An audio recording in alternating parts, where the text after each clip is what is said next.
Now at 5:30, as winter weather conditions beginning to move into central Kentucky, we'll check on Lexington's roadways as you prepare to head into work. The president will give his final State of the Union speech tonight. We'll take a closer look at what you can expect coming up. And we'll show you a mother and son who are calling on Kentucky's legislature for safer bicycle laws.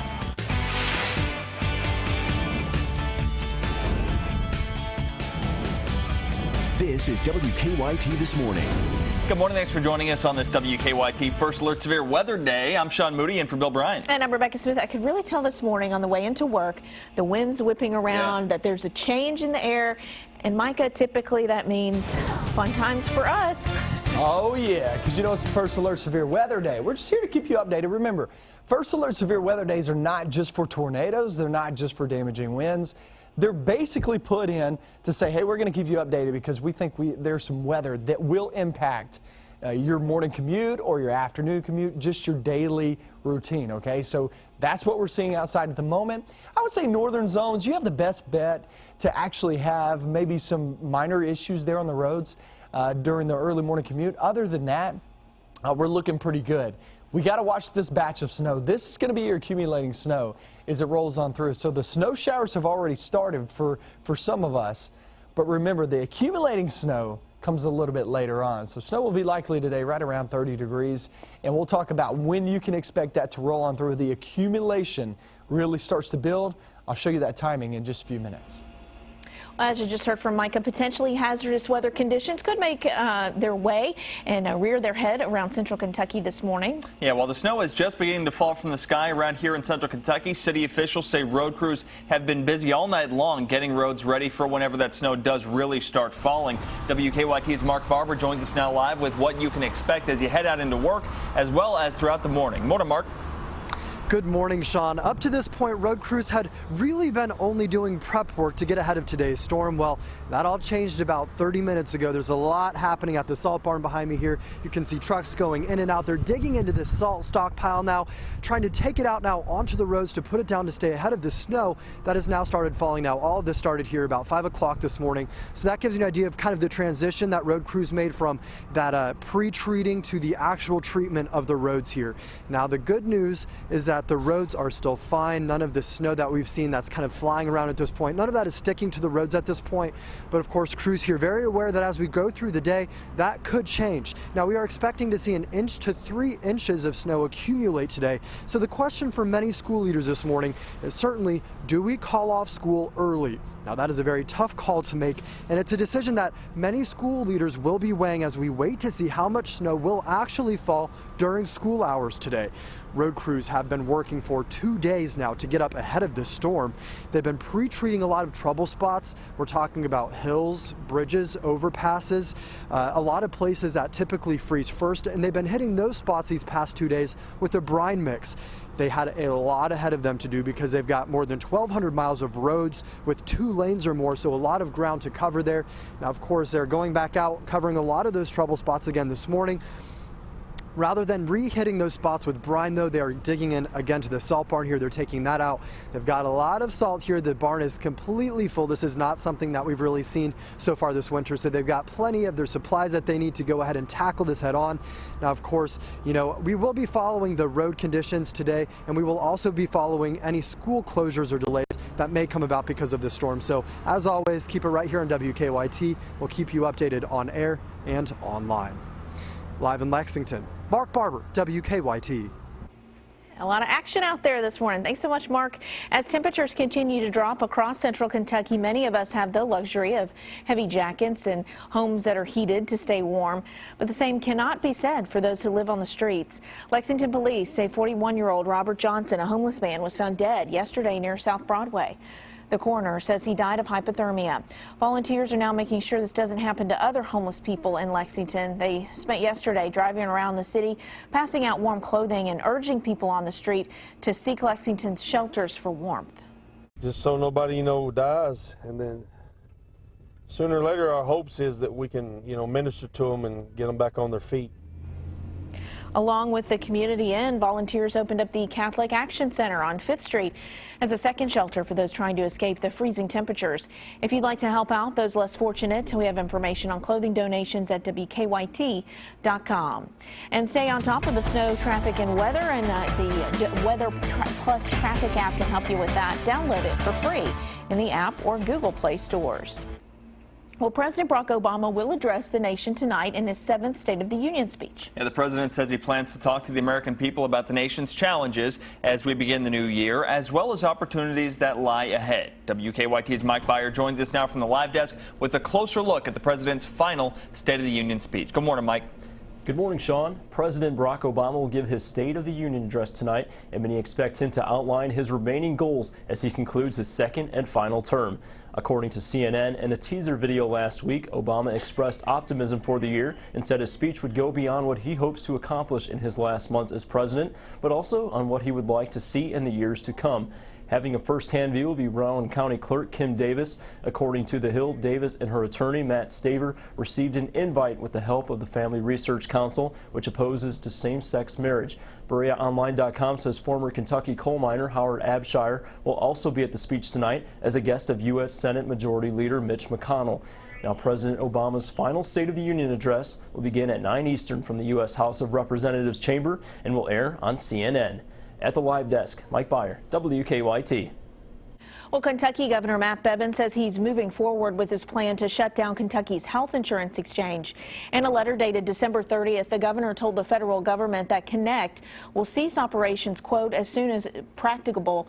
According to federal law, that wouldn't be until at least a year from now. The decision will not affect health plans sold for 2016. Once Kynect shuts down, Kentuckians would have to use the federal insurance exchange. The governor campaigned on a promise to get rid of Kynect.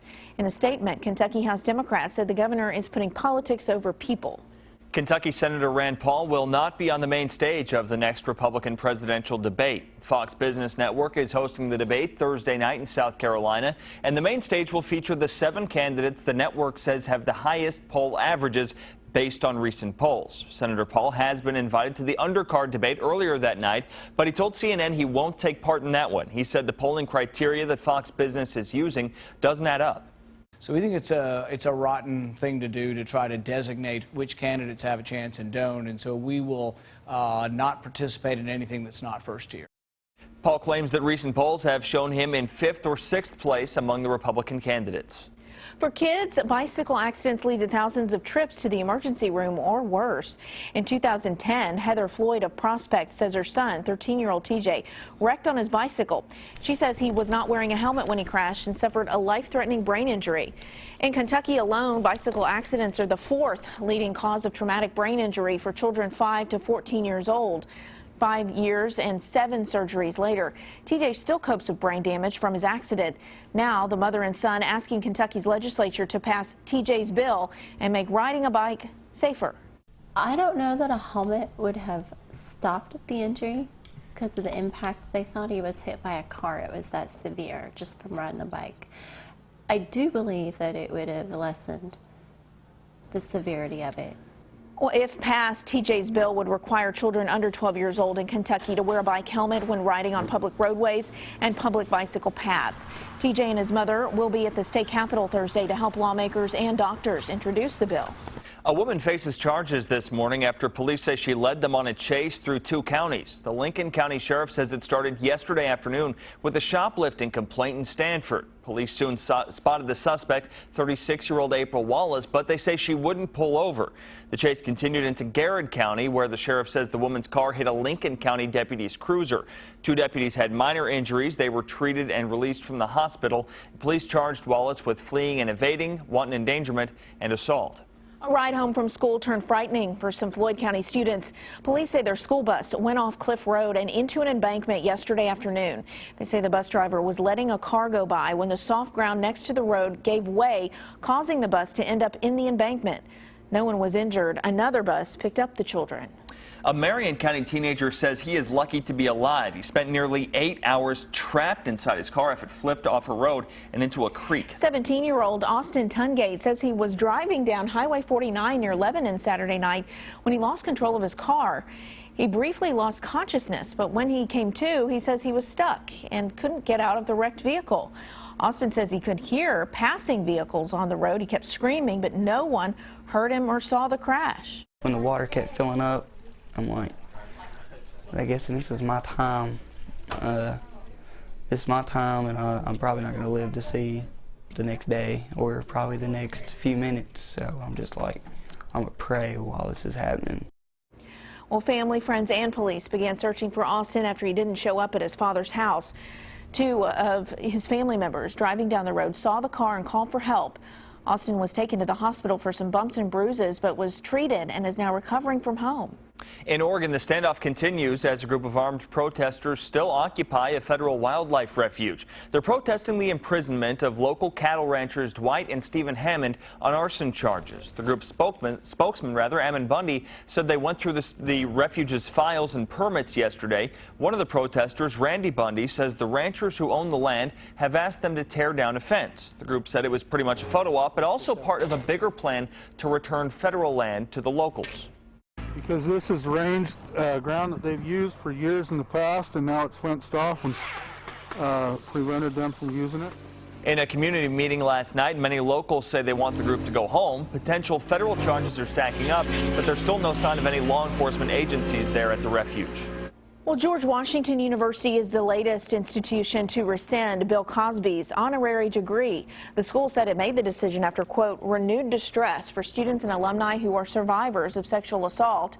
Last October, the school said that it did not rescind honorary degrees after the news about Cosby came out.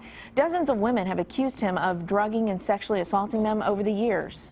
Prosecutors say no charges will be filed against former NBA star Lamar Odom following his near-fatal drug overdose in a Nevada brothel. In October, the 36-year-old was rushed to the hospital after he was found unresponsive at that Nevada brothel. Authorities say a blood sample shows Odom had cocaine in his system, but prosecutors say they couldn't prove possession.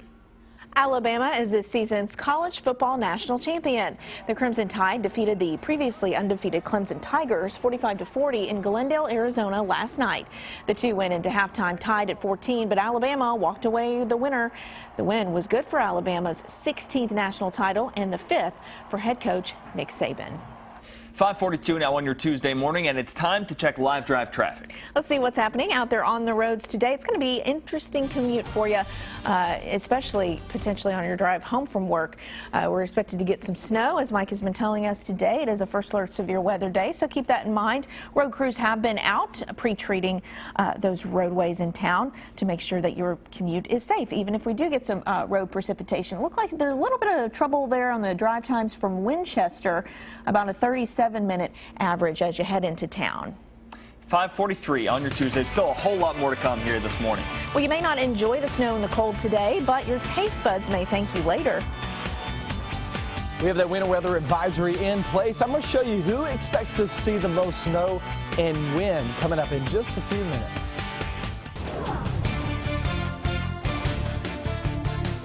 Well, we're at this first alert severe weather day, just getting you up to date, knowing that we have some issues on the way. Let me tell you this, if we're looking for accumulating snow, I don't see it being a major impact there for the early morning commute. It's really later on, a little bit after that you're going to be seeing that. But you are seeing some flakes fly around, especially north of I-64. There you go, holding on to those conditions. A little snowy north of, say, Moorhead off into Fleming County, and then work your way back toward Lewis County. Go into Mason, work your way into Williamstown, go into Bracken County. Those areas north of Lexington, north of Georgetown will have the best shot at actually having a few minor issues during your early morning commute. But other than that, it's really, you got to wait on this batch of snow that's going to be rolling on through, coming on during mid-morning. You'll expect this, I would say, anywhere from 8 to 11 a.m. So just after the kids get into schools when this should start to roll on through. That's going to be the case for some of these superintendents, some of these school officials to say, do we call schools? Do we delay? I think the delay would be the worst thing you could do. Calling schools would probably be your only option, or getting them out early. It's totally up to you. I know that, but I'm just kind of the messenger. Delaying is just going to allow for this snow to really get in here, and then you're just going to have snow pouring on kids as they're trying to travel into school. So 8 to 11 a.m. is when that rolls on through. Hour by hour forecast. We get toward noontime. I think noontime, virtually everybody seeing flakes at that point. Now, I would say it starts to taper off around here in Lexington about 1 or 2 p.m., and then you get into the 3, 4, 5 p.m.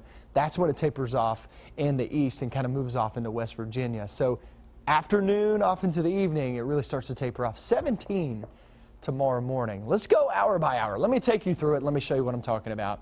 Here is 9 a.m. and you can see it already in the western zones, right? We get into 10, 11 a.m. and boom, it's right over Lexington. So if you're delaying schools here in central, north, and western zones, then what you're going to be doing, you're putting those buses there traveling through this stuff at that time. Probably not the best idea. Then this travels over toward the east and southeast, and you can see virtually all of us actually see some flakes.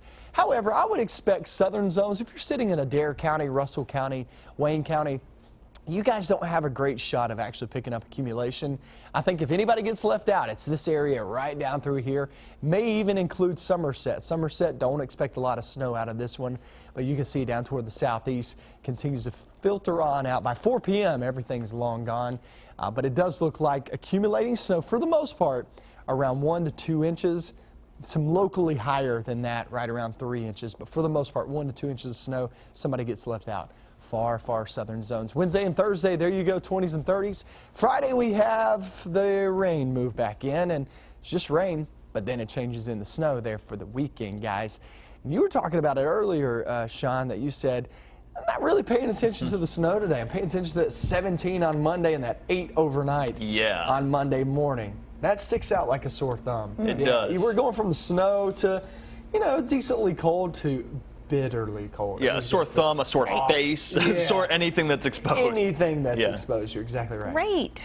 That's all I can say. Thanks, Micah.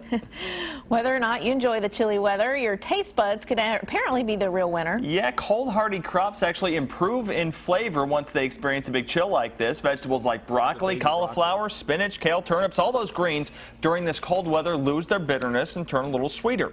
Blueberries and strawberries also get a little bit bigger once the temperature drops. So if you got a harvest coming, yeah, maybe they'll be a little nicer. Yeah. I wish I enjoyed eating vegetables and fruit when it was that cold outside, but you know. Maybe that helps. I don't know. Grilled cheese is good too. Yep. Coming up, you'll get the stories making news right now. Plus, a look at any traffic impacts we might have today. Welcome back. 5:53 now on your Tuesday morning. Let's take a look right now at some of the stories we're working on for you at this hour. Winter conditions are knocking on the door here in central Kentucky, including right here in Lexington. City officials say road crews have spent days in advance pre-treating roads, trying to get ahead of this latest storm. For the latest cancellations or closings, head over to WKYT.com. Can the Wildcats keep that post presence tonight against a struggling Mississippi State team that has yet to win on the road this season? That remains to be seen, but they will certainly give it a shot with the help of a packed Rupp Arena tonight. The game tips off at 7 o'clock and will air on ESPN. Well, topping your national headlines, President Barack Obama will deliver his 7th and final State of the Union address tonight. And the White House is expecting tonight's speech to be non-traditional, they're saying. The president's expected to speak bluntly about the nation's challenges and opportunities and push for reforms to the country's crowded prison system. South Carolina Governor Nikki Haley will offer this year's Republican response. Rolling Stone magazine has released more from the bombshell of an interview between Sean Penn and Joaquin El Chapo Guzman. The initial article was published over the weekend, just a day after Mexican forces recaptured the drug kingpin. Since then, Penn has dismissed criticism over his interview and maintains he has nothing to hide. Researchers in Australia say regular exercise may reduce lower back pain by about 35%. Yeah, doctors looked at more than 30,000 people and found patients who exercised and also added back pain prevention education had much better results. A new study suggests middle-aged heart patients might do better with tissue-based valves rather than metal-based ones. Doctors found mechanical valves twice as likely to be linked to a major bleeding episode or clot. Guilt over sugary treats may be a thing of the past. Canadian researchers say they've discovered an enzyme that can stop sugar's toxic effects on the body's organs. The findings may lead to new drugs to fight obesity and diabetes. Let's get a check right now on today's traffic travel spot. See what's happening with a look at your live drive traffic. The view of Lexington looking pretty good, but just keep in mind that we do have a winter weather advisory today. It is a first alert severe weather day. The road crews have been out overnight treating the roads in preparation for the impending snow that we are expected to get. So that could potentially throw a wrench in some of your travel. Just make sure to have that ice scraper handy, and maybe even a winter preparedness kit in your car, including like a blanket, cell phone, things of that nature, maybe some bottled water as well. So let's get a look at what we are expecting with Micah. Yeah, and we're going to be expecting that snow to continue to push on in. Remember, as we talked about just yesterday, I was saying that the snow start time is mainly before a lot of us wake up, for the most part in the northern zones, and then right around 8 a.m. here in Lexington. We're already seeing some flakes outside, but we're not seeing much of accumulation. I haven't heard of anything, that is. You go north of 64, I think that is your best bet. You work your way across 68, go across, say, 421, and also sitting there across 75. That's where we would be seeing the best opportunity for some minor early morning commuters having issues, okay? So then we get into the late morning, mid-morning. That's where this batch is going to be rolling on through. So that's what we need to be watching for. I'd say anywhere from 8 to noon is the start time for your most of your accumulating snow. We'll get into that forecast. I'll get in further detail coming up with another hour of WKYT News.